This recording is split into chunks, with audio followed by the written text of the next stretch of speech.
Hello बच्चों, let's see this question. So the question is saying secondary xylem and phloem in dicot stem are produced by. तो ये पूछ रहे हैं dicot stem में, और बेटा dicot stem क्या शो करती है? सेकेंडरी ग्रोथ शो करती है.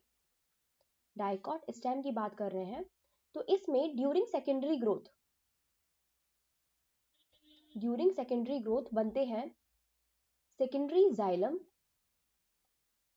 And secondary phloem.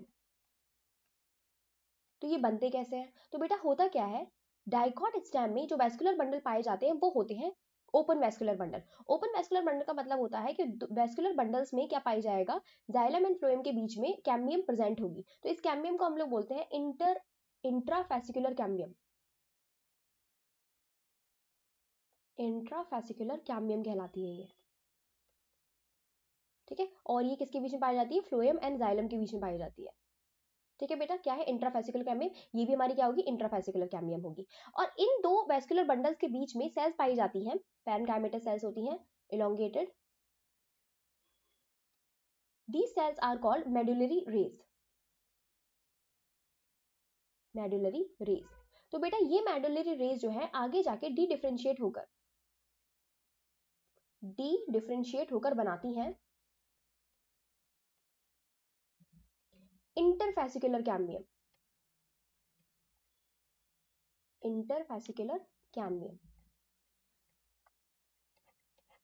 ये इंटरफेसिकुलर कैम्बियम बनने के बाद लाइक दिस, ये इंटरफेसिकुलर कैम्बियम बन गई, और ये फिर क्या करती है, आगे जाके डिवाइड कर करके क्या कहते हैं, मिल जाती है किससे? इंट्राफेसिकुलर कैम्बियम से. तो ये दोनों कैम्बियम इस तरीके से मिल जाती हैं. ठीक है, और ये दोनों कैम्बियम जो आपस में मिल जाती है तो ये कहलाती है vascular cambium. Now this intrafascicular and interfascicular cambium दोनों मिलकर क्या कहलाएंगी? Vascular cambium. vascular cambium. And this vascular cambium is responsible for the secondary growth of